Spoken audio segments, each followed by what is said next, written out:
Para dar respuesta a todas estas interrogantes que veníamos manifestando antes del corte comercial, contamos con la presencia de un querido amigo de esta casa, el ingeniero Rodrigo Gómez de la Torre. Rodrigo, qué gusto tenerte en los micrófonos y en las cámaras de 92.5 Radio Forever, la verdad. Modesto, muy buenos días. Por el contrario, para mí siempre es un gusto estar en Forever, estar contigo y poder comentar hoy día no temas tan agradables como en otras ocasiones si ha habido la oportunidad de hacerlo. Correcto. Rodrigo, realmente este es un tema que se ha vuelto repetitivo, es como el cuento del gallo pelón. Cada 3 años, justo cuando coinciden con temas de elecciones seccionales, tenemos paralizaciones indígenas, sea por lo que sea. Las 3 últimas por el tema de la eliminación del subsidio, pero teniendo claro, Rodrigo, que el subsidio no es un derecho. Eso lo creó simple y llanamente en 1974 el general Guillermo Rodríguez Lara en su gobierno, en su dictadura, y se ha mantenido hasta el día de hoy. Hay varias interrogantes que se nos abren, Rodrigo. ¿De qué manera, por qué, si dentro de este periodo, ¿no verdad?, en que ha habido subsidio, ¿por qué sigue siendo pobre la población indígena? ¿De qué le ha servido? ¿Quiénes se han aprovechado? Todo eso, por favor, tu primera impresión. A ver, primero felicito lo que acabas de comentar. Los subsidios no son un derecho, son un beneficio. Y los subsidios deben ser focalizados para quien realmente los necesite y de manera temporal, para que sea un empujón para salir de la pobreza. El Ecuador desde los años 70 ha venido consolidando subsidios. En este caso hablamos de los subsidios a los combustibles, gasolinas, diésel, gas licuado de petróleo, pero también ha venido consolidando otro tipo de subsidios que siguen incrementándose en el tiempo y las poblaciones siguen falentes de muchos temas. Yo lo voy a decir, no solamente es un tema de la ruralidad de la sierra con el sector indígena, hay temas de ruralidad en general en el país, donde los servicios básicos están muy minorados. No hablamos ni siquiera de agua potable, hablamos de agua segura cuando hablamos de agua. Alcantarillado cada día se va mejorando, pero todavía está muy pendiente. Conectividad tan necesaria en estos días también está pendiente. Pero esto de aquí tampoco da derecho a que ciertos grupos puedan tomarse la libertad de bloquear vías.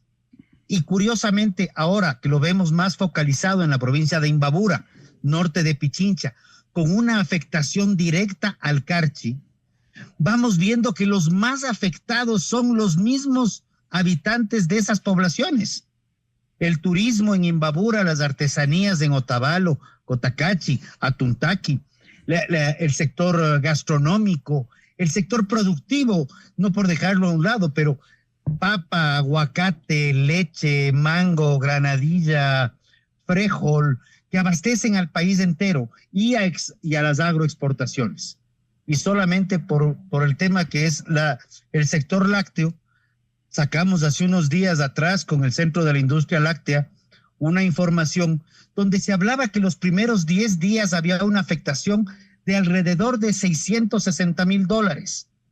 Ojo, $660,000 al sector formal de la economía, pero no se habla de que el sector formal representa un 40% de la economía. Por ende, tú estás hablando de pérdidas millonarias y que en este momento, consolidando los sectores productivos, industriales, comerciales, turísticos, hemos superado ya los $100 millones tranquilamente, solamente en las áreas de afectación directa. Rodrigo, y justamente me llama mucho la atención aquello porque veíamos que un hecho noticioso de que se habían derramado 1.3 millones de litros de leche, lo cual me parece a mí, más allá de una barbaridad justamente realizada por bárbaros, por eso una barbaridad, me parece un pecado, porque ¿cuántos niños hay desnutridos que se pudieron haber beneficiado de esa leche, en primer lugar?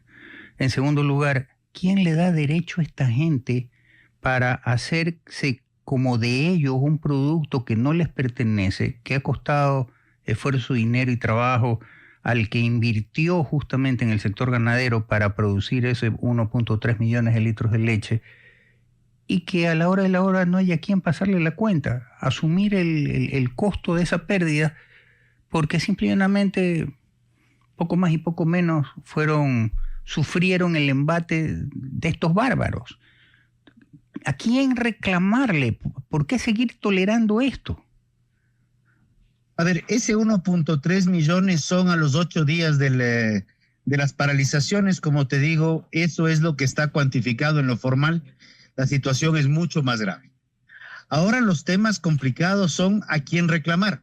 Claro. Y más aún cuando de esos productores de la zona y calculado en base a los datos de agrocalidad, vacunación contra la fiebre aftosa, de la zona de Pedro Moncayo, Tabacundo, Cayambe, Otavalo, Antonio Ante, Cotacachi e Ibarra, tenemos alrededor de 12,000 productores de leche, 12,000 personas que tienen una producción cuyo promedio de animales de ordeño está entre 1, 2, hasta 3 vacas. También hay fincas grandes, no lo voy a negar, donde vemos la evidencia de que se bota la leche a potreros porque no hay cómo sacarla de la finca.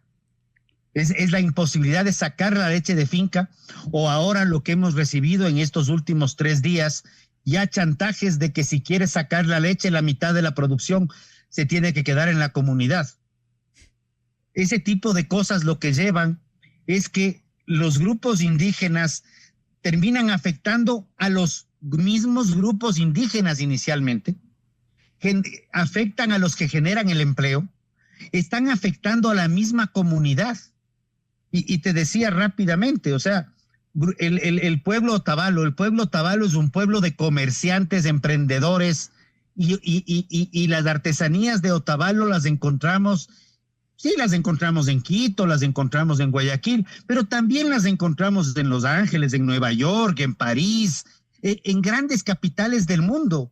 Y ahorita son los mismos Otavalos, dirigidos por malos dirigentes e infiltrados por delincuentes, que no permiten que el emprendedor otavaleño saque sus prendas a las otras ciudades del Ecuador y al mundo entero. Y un solo detalle, porque me han observado el por qué hablo de delincuentes. Hablo de pocos delincuentes, pocos. Pero tú no me vas a decir que un fulano encapuchado con un palo de madera que en la punta tiene una varilla sacada, hecho punta, en un extremo tiene una varilla hecho punta que está destruyendo autos y que también está atentando contra la vida de personas o contra la integridad física de las personas, puede ser llamado de alguna otra forma que no sea delincuente. Hay manifestantes y hay gente, como tú también lo mencionaste, que quiere reivindicación y quiere ver cómo sale de la pobreza y que cree que por malos dirigentes con el subsidio van a salir de la pobreza. Pero también hay infiltración y esos son delincuentes. Y que me disculpe, y si alguien se ofende es porque les llegó en el alma. Ese es al que le calce el guante que se lo chante. Efectivamente, Rodrigo, pero a ver, seamos claros en lo siguiente.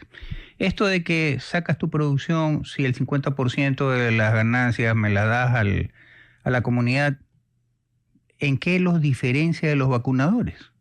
Viene la pregunta. Porque al fin y al cabo la vacuna es eso. Es que no es el 50% de la utilidad, es el 50% de la producción lo que quieren. Y en el caso de las fincas florícolas que amanecieron sitiadas el día de hoy en Cotacachi, la exigencia es que los trabajadores se metan al paro. Entonces es gente que además está presionando para que los que quieren trabajar no lo hagan.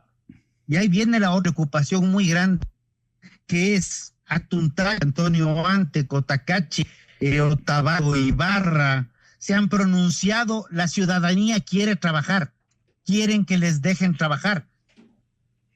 Y vemos que probablemente, y espero equivocarme y que no lleguemos a eso, a que no tengamos confrontación pueblo contra pueblo, manifestantes infiltrados con delincuentes contra la población civil que quiere trabajar y quiere salir adelante.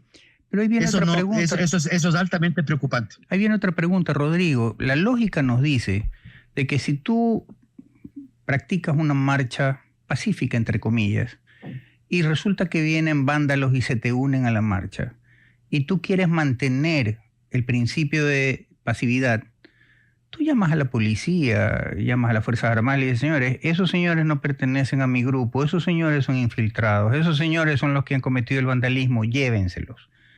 Pero aquí no, aquí sacan provecho justamente de lo que esos señores infiltrados están causando, que no es otra cosa que terror.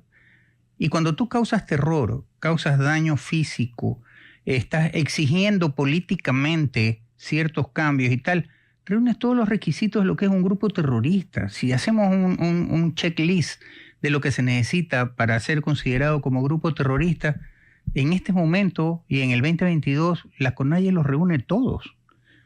Y entonces que no me vengan con el cuento, puede que esté equivocado, y tú dímelo por favor, de que son infiltrados, pero ¿por qué no los entregan? Y ahí sí no es solamente llamar a la policía, es que los mismos grupos de manifestantes los saquen, que les apliquen justicia indígena a los infiltrados, que además están atentando contra el nombre de pueblos, de lo que llamamos aquí en el Ecuador las nacionalidades, que probablemente sí quieren trabajar y sí quieren salir adelante. Y no es que estoy defendiendo a nadie, porque sí hemos visto que el señor Jaime Vargas en el 19, acompañado por el señor Leonidas Issa, armaron el bochinche, y que en el 22 Leonidas Issa con otros armaron el bochinche, y ahora tenemos a Marlon Vargas, quien inicialmente parecía que era amigo del gobierno, y ahora resulta que ya no es tan amigo, pero sí vemos que hay dineros, estas manifestaciones cuestan, estas paralizaciones tienen un costo para poder tener tanta gente en las calles, y esto de aquí sí genera que haya sospechas muy claras de que haya infiltraciones, y hablamos no solamente de contrabandistas, aquí estamos hablando de que en la zona norte hay, obviamente, ha habido contrabando de combustibles, pero también hay minería ilegal, también hay trata de personas, también hay tráfico, también hay otros tipos de tráfico que puede estar vinculado a armas y cosas por el estilo. Entonces ahí también hay un tema de una serie de aspectos que están atentando ya no solamente contra la ciudadanía directamente afectada, sino contra el país en general. El gobierno tiene tiene que cumplir con ciertas obligaciones en esto. Están destrabándose ciertas vías, están entregando compensaciones. Y aquí yo hago una reflexión sobre lo que mencionaba el ministro Reinberg días atrás, que decía, a través del diálogo hemos podido desbloquear vías. Pues ese es el camino. El diálogo de pronto no es la mejor opción, pero el diálogo es la mejor opción que se conoce al día de hoy para solucionar problemas. Correcto. Al retorno del corte comercial, Rodrigo, me gustaría tener tu criterio sobre lo siguiente. Hay sectores indígenas que son plenamente dedicados al tema de unos de la producción y otros al tema turístico. Ejemplo, hay centros turísticos en el oriente que dependen muchísimo del tema del combustible, aunque en sus centros son muy amigables, ecoamigables, con paneles solares y tal, pero tienes que llegar en canoa, tienes que viajar 3 horas en canoa, 4 horas en canoa, los hoteles flotantes se trasladan con combustible y tal, y resulta que a todos estos que se han dedicado a tener empresas, ya sea de aviación a través de avionetas, a estas turísticas con estos grandes centros turísticos, productivos, etcétera, no reclaman.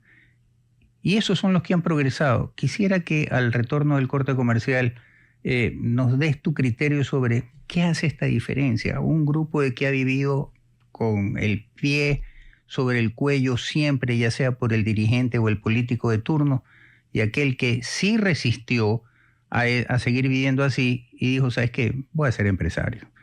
Y tiene el éxito que tiene. Ejemplo, Muchukruna, la cooperativa de ahorro y crédito, que ahora tiene también un equipo de fútbol denominado el del Ponchito, el del Ponchito. ¿Qué hace esta diferencia? Eso, por favor, luego el corte comercial. Rodrigo, antes del corte decíamos, ¿qué hace esta diferencia? Que unos vienen lamentándose 500 años de resistencia y tal, pero siguen igual de pobres. Otros sí se resistieron a seguir siendo pobres, sí se resistieron a ser utilizados y manipulados por dirigentes o políticos, y tomaron el destino de sus vidas por sus manos. Y tenemos que los que más se verían afectados realmente por el tema de la eliminación del subsidio al combustible, dejando de lado el tema de lo que es los grupos de delincuencia organizada, minería ilegal, etcétera, y contrabando de combustible, los más perjudicados, entre comillas, serían justamente estos grupos de empresarios que se dedican, por ejemplo, a la aviación, de empresarios que se dedican justamente al tema turístico dentro del Yasuní y todo esto. ¿Qué hace esa diferencia, Rodrigo? A ver, primero recordemos un empresario de la aviación en la Amazonía, pues. Jaime Vargas tenía sus avionetas o tiene sus avionetas en la zona sur de la Amazonía. Dirigente de la CONAI hace algunos años, dirigente del paro. ¿Qué hace la diferencia? El haberse liberado mentalmente de creerse inferior. Los movimientos indígenas son absolutamente maravillosos y he tenido mucha relación con algunos de ellos y le empujan para salir adelante. Y así como tú tienes gente que no son indígenas, son gente de las ciudades que está esperando que el papá gobierno les dé solucionando la vida, hay otros grandes empresarios que lo primero que hicieron fue desconectarse del gobierno y ver cómo salían adelante dentro de los entornos que ellos pueden controlar. ¿Qué es lo que vemos en esos grupos en la Amazonía? Eso, educación y voluntad de crecimiento. Ese es lo que hace la diferencia. Es la decisión de la persona en considerarse valiosa y no esperar que alguien más le dé solucionando la vida. Y eso lo vemos, hay una comunidad en la zona de Pastaza. Comenzó como una asociación de cacaoteros. Ahorita tienen su planta de procesamiento de chocolate, están exportando a varios países. No quieren que nadie les vea porque dicen, si me ven me han de complicar la vida, pero están trabajando, cumplen con la normativa, crecen, se desarrollan. Hay otros que están esperando que como se llame ahora, Ecorae, les mande plata por un acaso. Esa es la gran diferencia. Y para completarte una reflexión menor, o tal vez no es tan menor, pero los grupos de minería ilegal, narcotráfico, el costo del combustible de $1 más o $1 menos, no les cambia la economía en lo más mínimo. Al contrabandista de $1, ese contrabandista que se lleva sus 40 canecas diarias, cosas por eso, a ese contrabandista menor sí le afecta, con el caso con Colombia. Pero a los grupos de delincuencia organizada el costo del diésel, debo decirlo, es un gasto marginal, porque los márgenes de utilidad a través de los negocios ilegales e ilícitos son multimillonarios. Sin lugar a dudas. Y ahora, ¿no te parece muy coincidental, entre comillas, que justamente estas paralizaciones se den a las puertas de elecciones seccionales, sean estos alcaldes o gobernadores? Y se ha manifestado por parte de cierta prensa de investigación de que hay muchos alcaldes y algunos gobernadores que están involucrados en el tema de minería ilegal. Y entonces, ¿no te parece un poco coincidente que justamente cada 3 años, en estos periodos, se dé justamente esta situación? Ese periodismo de investigación también ha denotado que hay mucha minería ilegal que se legaliza y se exporta. O sea, que no es solamente alcaldes o no creo que gobernadores, no sé. No, prefectos. Pero de prefectos. Pero también hay entidades de control que están permitiendo que estas cosas pasen. O sea, las infiltraciones de estos grupos delincuenciales está por todo lado y eso lo tenemos claro.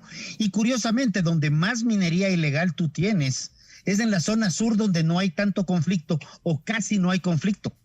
El contrabando de combustibles sigue siendo muy atractivo en la zona sur, cuando en el Ecuador cuesta $2.80 y en Perú cuesta $4.20, y en la zona norte más bien podríamos estar trayendo combustible de Colombia, ya que está 10 centavos más barato. Entonces, me llama mucho la atención que el conflicto se haya enfocado solamente en Mabura, la afectación a Archi, norte de Chincha, y las zonas de mayor minería hay, de mayor todavía consolidación de contrabando hay, como que el negocio todavía se mantiene tranquilo porque no hay mayor inconveniente. Te lo dejo porque sí es algo que también me ha llamado la atención mucho. Sí, yo justamente la semana pasada tuve una reunión con el comandante en jefe de la unidad contra el tráfico de drogas. Y con él justamente tratamos este tema. Y resulta que ¿por qué en la parte norte es más importante el tema del contrabando de combustibles? Y es porque el combustible sirve de precursor para la producción de cocaína y tal. Que en Colombia sí están prohibidos ciertos precursores. Pero en Perú no. En Perú el tema de los precursores es vía libre, acetona, lo que te dé la gana, un camión de acetona si te da la gana. O sea, los precursores en Perú están con vía libre, con pasaporte libre. Por lo tanto, el tráfico de combustible viene al tema del pitufeo en la frontera, en resumidas cuentas. Se decía que el tráfico, según noticias del día de hoy, de combustible en el Perú, resulta que es básicamente para las personas de tercera edad, madres de familia, etcétera, que venden sus galoncitos, sus canecas de 5 galones y tal, de combustible en la zona fronteriza. No es para el gran consumo industrial y tal. Por lo tanto, ¿por qué? Porque los productores de narcotráfico no necesitan el combustible como precursor, porque los precursores lo tienen, como te digo, vía libre.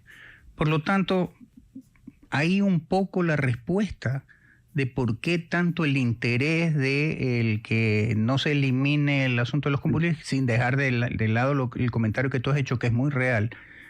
Para el narcotraficante, oye, $1 millón, $10 millones es nada. Recordemos la época de Pablo Escobar, que Pablo Escobar perdón, para terminar la idea, Pablo Escobar le dijo al gobierno, oye, yo pago la deuda externa de golpe y porrazo y no me molesten. O sea, a esos límites, ¿no? ¿Verdad? Ibas a decir, Rodrigo. Y en Bolivia pasó lo mismo. A ver, yo creo que hay un tema aquí. Los precursores son productos que se utilizan para muchas cosas. Tú has mencionado el ejemplo de la acetona, por ejemplo. La acetona es acetona, que se puede utilizar como precursor. En la zona norte del Ecuador, uno de los principales precursores para la elaboración de cocaína no es el diésel, es la gasolina blanca, que es un producto altamente refinado que sale de condensaciones de la refinería de Shushufindi.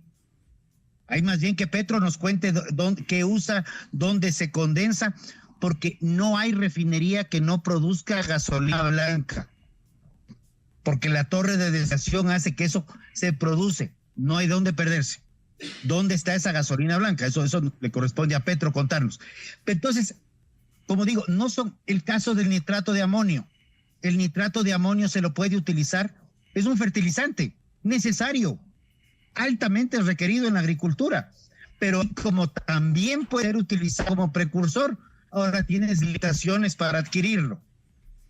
Entonces, no son los precursores per se, no son precursores porque son malos, sino porque son productos que tienen varios usos, que además tienen un uso que se lo mal utiliza. Pero yo sí creo que hay que indagar más. Yo creo que hay temas de inteligencia que deben trabajar y no es un tema que conozcamos de hace 15 días o 3 semanas. Sabemos muy bien los problemas que hay de contrabando en frontera norte, en frontera sur. escarbemos un poquito qué pasa costa afuera, porque ahí también hay otro tema donde es muy fácil seguir la trazabilidad del combustible y la trazabilidad de la plata. Entonces, yo creo que sí hay formas de dar seguimiento a estas cosas y atacar a los problemas. Ahorita se han bloqueado ciertas cuentas, pero parecería que hay otras que todavía están fluyendo dineros que evidentemente y tal vez no están en cuentas, sino fluyen de manera como dinero en efectivo para sostener ciertas paralizaciones.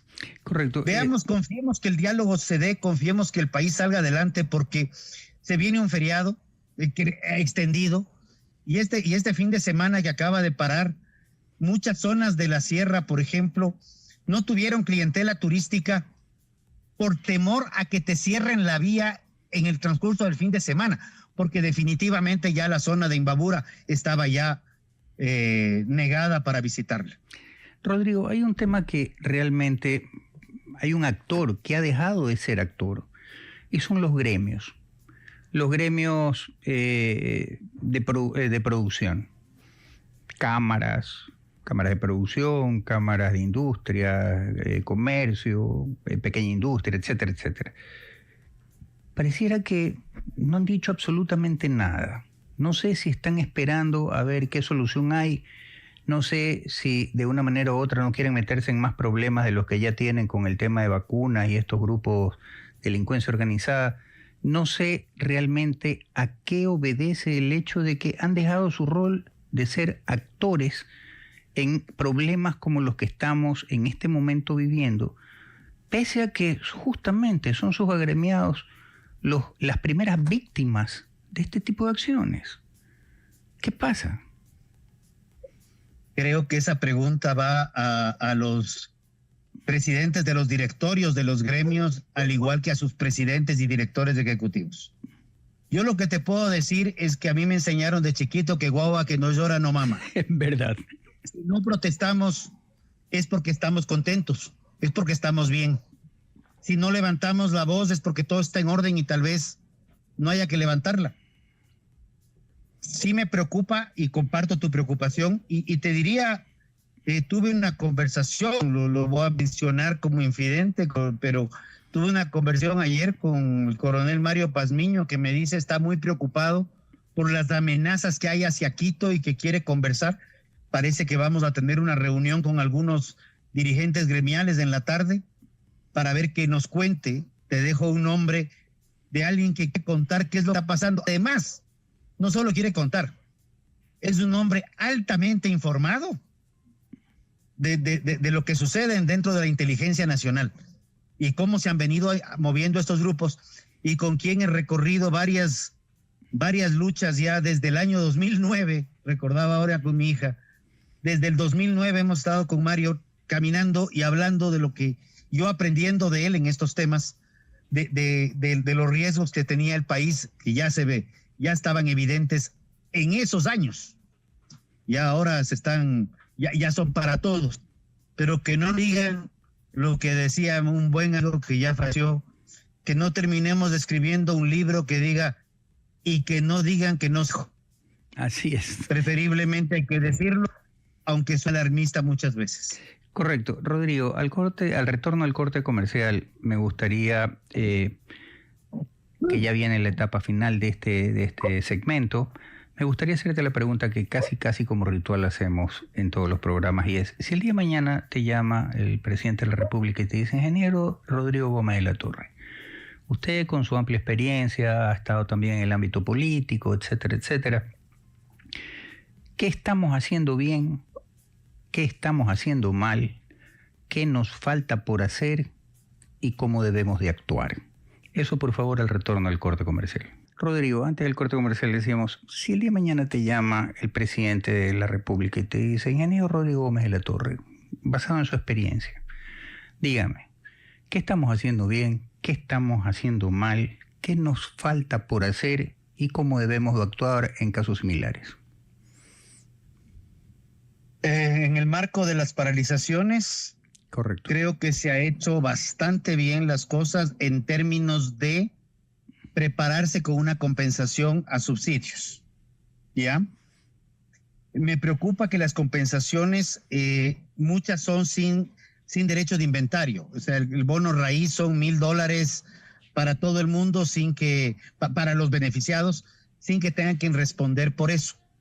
Tenemos un tema, por ejemplo, yo creo que los bonos y las bonificaciones hay que reorientarlas pensando en lo que sucede con el bono de los 1,000 días. Este es un bono bien interesante. ¿Por qué? Yo te entrego el bono de los 1,000 días, pero el que te mantengas en el bono implica que te hagas los chequeos de embarazo, que cumplas con los chequeos, los prenatales y los postnatales, control de pesos, control de vacunas. O sea, yo, Estado, te voy a apoyar en tanto y en cuanto tú también cumplas con obligaciones, lo cual ya genera que hay una corresponsabilidad del beneficiario. Ya, eso es lo que a mí mi criterio me falta. Segundo, hacia el agro. Suena bien los regalos de la URIA, de los tractores, del kit, Vamos un paso más allá.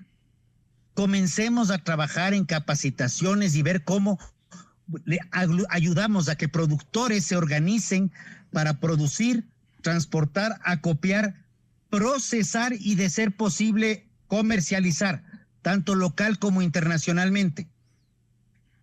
Los procesos educativos toman más tiempo y no son electoreros, porque tú me mencionas las elecciones seccionales, pero ya pasado mañana tenemos otras elecciones más. Claro. Que además de darse el sí en la consulta, vamos por 2 procesos adicionales al proceso de las seccionales. O sea, más bien acomodémonos con un esfero que no tenga tinta saltarina, como dicen algunos, para preparar, rayar y marcar papeletas, porque nos va a faltar tinta. O sea, vamos a tener más elecciones que tiempos de trabajo. Y los procesos electorales, naturalmente, son procesos de incertidumbre política. ¿Qué otra cosa le diría al gobierno? Divorcia, separa, desteta la economía de la política. Perú destetó, y perdón que utilice términos muy ganaderos. Es correcto. Destetó la economía de la política en el año 93. A Perú le veíamos hacia abajo porque está al sur, y hacia abajo porque le veíamos de menos, sin suelo, sin clima, con problemas sociales, con problemas políticos, sin futuro, decían unos. Perú nos está dando demostración de estructura económica, de desarrollo económico, crecimiento, a pesar de que la presidenta tiene, creo que, el 5% de aceptación. Los problemas políticos son de los 4 gallos que están metidos en Lima haciendo política, porque no es siquiera de los limeños. Los problemas del Perú, políticos, no le interesan en su gran mayoría a los temas económicos. Y el Perú sigue creciendo, tiene el puerto de Changán como uno de los puertos más importantes de la costa pacífica, o sea, no es cualquier cosa, y ahorita están avanzando en la construcción de una base para lanzamiento de satélites. Señor presidente, por favor, desteten la economía de la política. No todo es política, no todo es TikTok, ni no todo son reels de Instagram, Facebook y vainas por el estilo. Vamos a estudiar cuáles son los problemas estructurales de la economía y trabajemos en esos problemas estructurales: generación de empleo, exceso de normativa, trámites extremadamente regulatorios, todo lo que hace que la economía esté frenada y que los inversionistas que vienen de fuera en aviones, cuando le ven al Ecuador, dicen: qué hermoso país.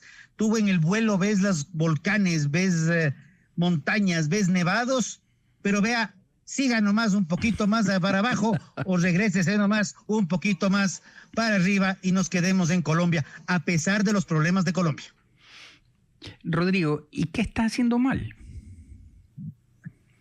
Creo que estamos demasiado politizados y creo que hemos entrado a un nuevo estado de propaganda, donde todo es político, todo es de acuerdo al discurso político, y tal vez será que los gremios se han contagiado de eso y que ya no quieren decir nada por un acaso, ya no será en Sabatina, pero les etiqueten en un TikTok.